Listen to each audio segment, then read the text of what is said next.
So I need to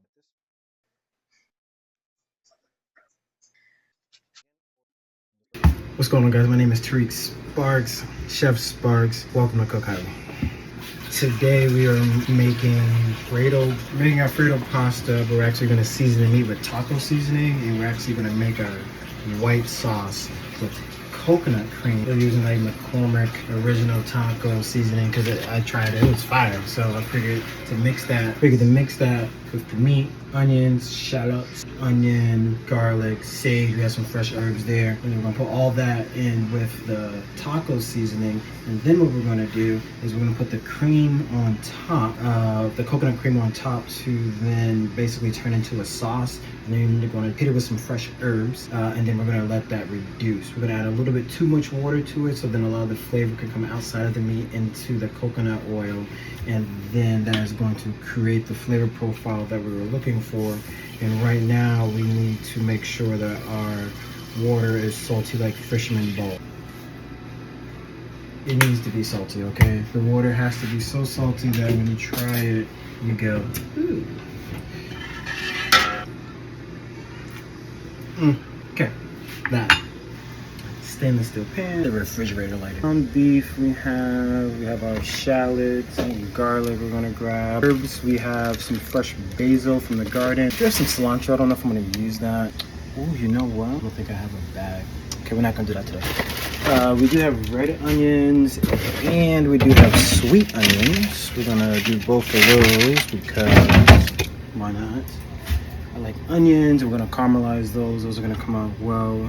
Garlic, lime, lemon. We'll probably do some lemon zest over this. I can see that going nicely. That'll also help break up some of the coconut milk there. And let's see. We do have some sauces here, but nothing I don't think I'm going to add. We do have some fresh grated Parmesan cheese. That's gonna go really nicely. Yes. Yeah. What are you looking for? What's that? You want cheese? Cheese?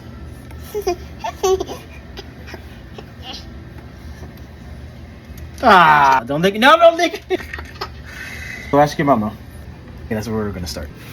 The way that we're gonna infuse this is gonna be the easiest way to infuse it. It's gonna be a tincture. If you have not seen how to make a tincture, definitely go head over to my YouTube. It should be on YouTube when I do this, but head over to YouTube and make sure that you go and look at how to make a tincture video. If I haven't made that by the time I posted this, let me know, and then I will go ahead and make how to make a tincture video. There's a couple ways you can make a tincture.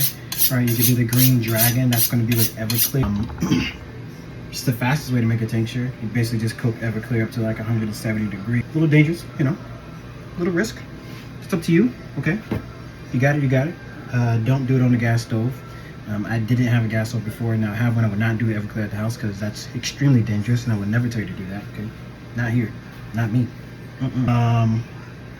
If you wanted to do the oil way, you can cook your cannabis after it's been decarved for a few hours. You're basically going to quite literally infuse your oil through heat, and then you just put it inside of a 1 to 2 ounce bottle, depending, and then you just take a couple drops. I think the method tincture is just the method because you can use a couple different bases. If you're going to be doing a lot of stuff with food, you do avocado oil. I used to do grapeseed oil when I did like a garlic infused oil. Probably won't do that much some more. Mostly the reason I did the grapeseed oil was because the reason I did the grapeseed oil was because there was a less chance of burning it. Sometimes people would want to use the grapeseed oil, and it was more like insurance for me that they were going to like overcook the THC. So now another way that you can do it is avocado oil. I found that you can do it with sunflower oil, which is great. Sunflower oil is going to be a little buttery. I like to compare cannabis experiences to wine. If you don't drink, then let's just say that it's buttery. But if you do drink, then if you could think like Cabernet as being buttery, sunflower oil, it's going to be very similar to that. Make sure when you cut, you use a claw, put your thumb behind here so you don't cut your fingers off. I had a chef quite literally almost fail me when I went to Johnson and Wales. Also, just to make sure I plug this in here, if you like cannabis, food, and photography, go ahead and follow this channel. Those are going to be the things that we talk about quite often, not always in the order, but we will talk about it.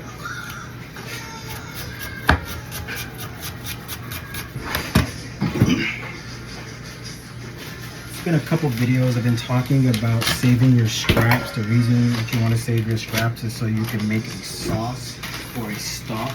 I usually make a vegetable stock. That way when I just make regular rice, it's mostly the water's infused. Actually, I think I might want to use one in here. Remember that guy who did that little thing? Okay. Even better, if you want to infuse the water. Once you make your tincture, this is actually where the benefits of making an alcohol tincture comes in, because the leftover is going to still have enough THC in it that you can actually use it again. So you can make your green dragon tincture, then you can keep that bag left over, and then you can actually put maybe, let's say if I took all my scrap and then from the scraps I boil that down, add maybe like a half a cup of oil inside of there, and then I put in the leftover bag that I use my tincture. Now because I'm adding oil, which is a base of fat, because I added that inside there, whatever is remaining from the THC that didn't come off when I did the infusion is now going to be inside of my stock. Then if I use that stock and made rice, my rice would be infused. Now this is not going to be a method that you're going to use to say, hey, I know the exact measurements. This is going to be something where you say, I'm going to eat this infused rice, and where I am is where I am. Now everyone at some point has to know where you are, so then you can do the thing that you need to do. Everyone who's smoked long enough knows that sometimes you can smoke a lot, sometimes you smoke too much, and now you got to figure out how you're going to solve this problem. Now I'm cooking all this together. Onion, shallots, garlic.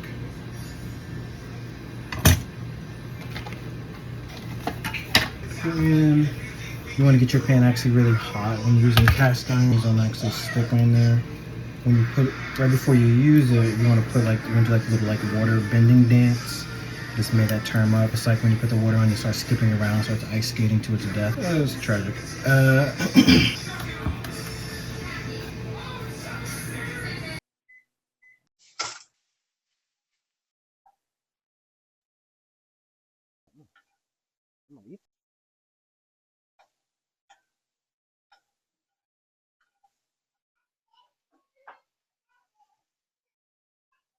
I got you. 1 second. Now we're using our wooden spoon to make sure we get all of the caramelization off the bottom of the pan and into our food.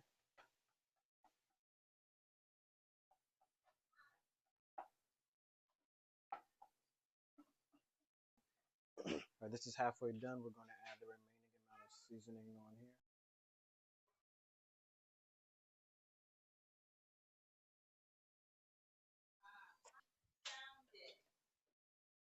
What's that?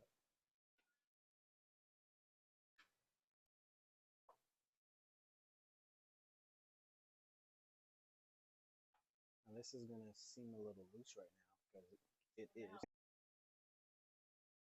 When your ancestors tell you to stop with the garlic, that's when you stop with the garlic.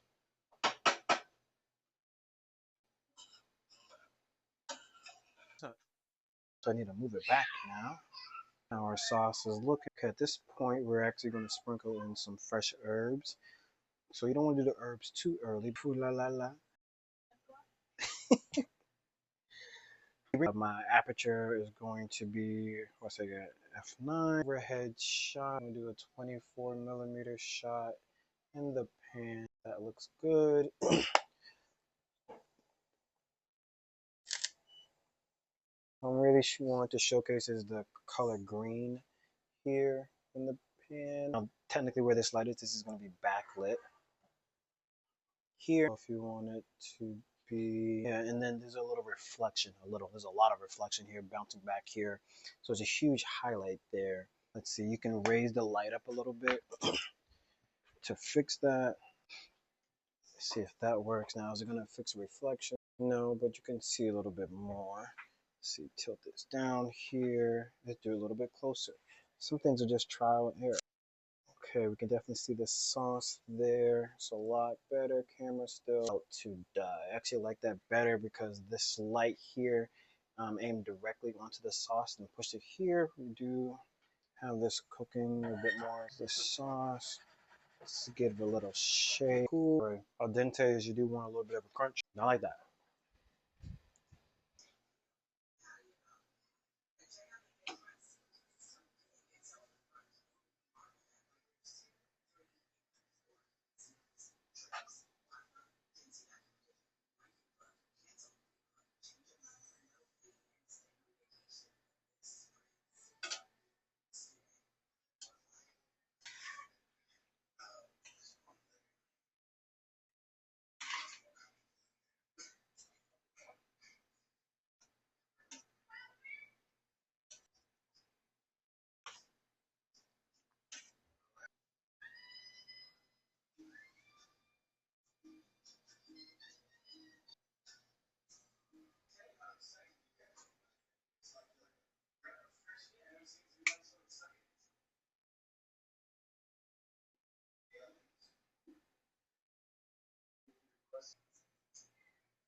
We add a little bit of lemon zest.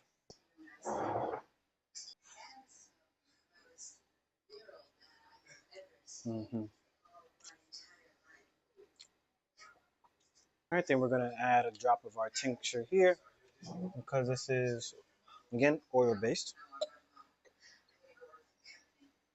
And just put one drop.